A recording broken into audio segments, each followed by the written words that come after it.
يصلون على النبي يا أيها الذين آمنوا صلوا عليه وسلموا تسليما اللهم صل على سيدنا محمد وعلى آل سيدنا محمد وبارك وسلم.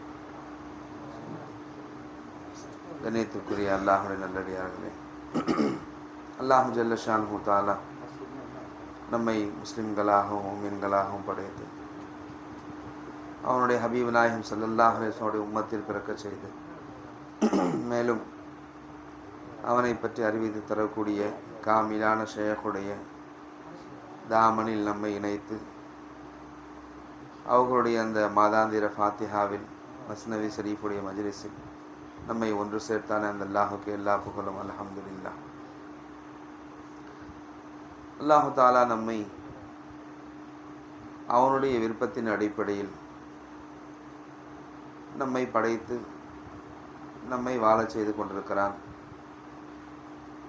என்பதைத்தான் மகான்கள் நமக்கு ஞாபகப்படுத்தினார்கள். அல்லாஹுடைய விருப்பத்தின் அடிப்படையில் வாழ வேண்டிய நாம் நம்முடைய நஃப்ஸ், நம்முடைய அதாவது ஆரம்ப காலத்திலிருந்து நண்பனாக ஷைத்தான் நமக்கு இருப்பதின் காரணத்தினால் நம்மை அவனுடைய விருப்பத்தின் அடிப்படையில் நம்மை திருப்பி விட்டான். நாம் அல்லாஹை ஞாபகப்படுத்தக்கூடிய இறைநேசர்கள் ஷேഖுமார்களுடைய தயவின் காரணத்தினால் நம்மை மீட்டாக வேண்டும். நஃப்ஸ் ஷைத்தானுடைய சுஹபத்திலிருந்து, அவர்களுடைய வழிகாட்டுதலிலிருந்து. பொதுவாகவே நம்முடைய பிள்ளைகள் கெட்டு போகிறாங்கன்னா கெட்ட நண்பர்கள் மூலியமாக கெட்டு போவாங்க. அவர்களை நாம் என்ன செய்வோம்?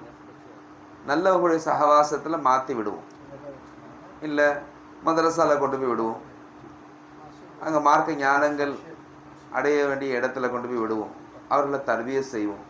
இப்படியாக நம்முடைய பிள்ளைகள் சலாமத்தாக இருக்க வேண்டும், நல்ல பிள்ளைகளாக வளர வேண்டும் என்பதை நாம் இப்படியாக தர்பியத் செய்து அவர்களை உருவாக்குவோம். இதே போன்றுதான் நஃப்ஸும்.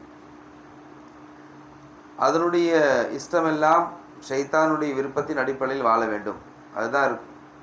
அப்போ அந்த நஃப்ஸை நாம் யார்கிட்டையாவது ஒப்படைச்சாகும், அப்போ தான் அந்த நஃப்ஸு சுத்தமாகும். நம்ம கையில் வச்சு நம்ம சுத்தப்படுத்த முடியாது. அதனால தான் நாம் பையத்து வாங்கும் போது கூட ஜிஸ்மு கல்ப் ரூஹ் சிர் எல்லாத்தையும் நாம் ஷேഖிடத்தில் ஒப்படைக்கிறோம். ஒப்படைச்ச பிறகு நம்முடைய ஆதிக்கத்தில் நாம் யூஸ் பண்ணிக்கிட்டு இருக்கிறோம்.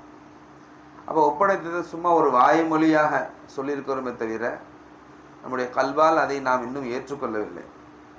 அல்லாஹ் சொல்லும்போது சொல்றா இல்லையா, மினன்னாஸி மன் யகூலு ஆமன்னா பில்லாஹி வபில் யௌமில் ஆஹிரி வமா ஹும் பிமுமினீன்.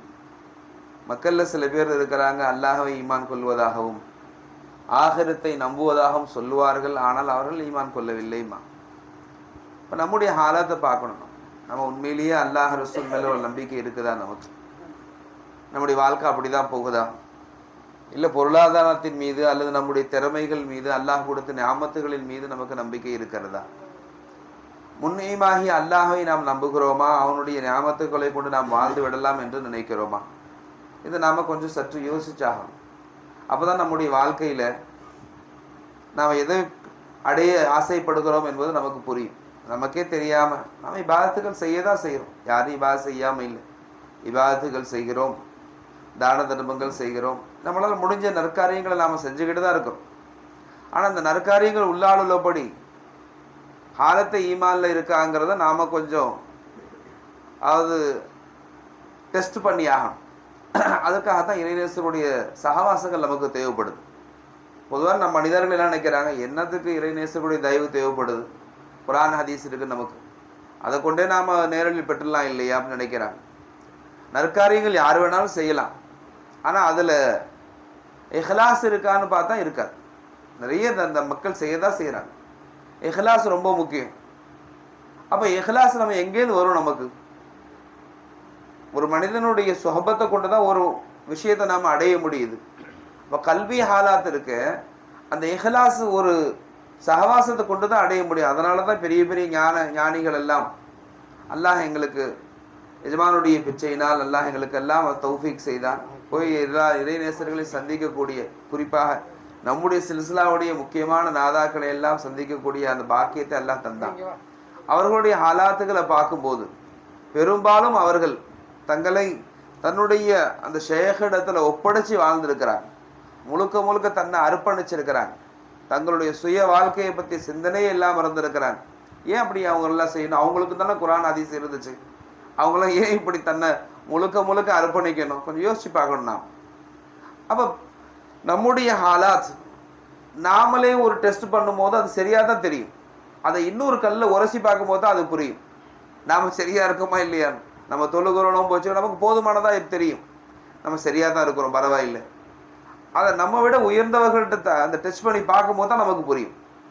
காசு பணம் வச்சுருக்கிறோம், நமக்கு போதுமானதாக தெரியும். நம்மளை விட பெரிய பணக்காரனை பார்க்கும்போது நம்ம காசு கொஞ்சமாக தெரியும். ஆஹா, இந்த காசை வச்சு நம்ம என்ன செய்ய முடியும்னு தோணும்.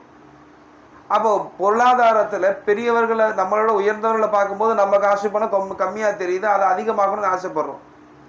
அதே மாதிரி தான் நம்முடைய நற்காரியங்கள், நம்முடைய அந்த நற்காரியங்களில் இருக்கக்கூடிய இஹ்லாஸ், இதெல்லாம் மேலே உள்ள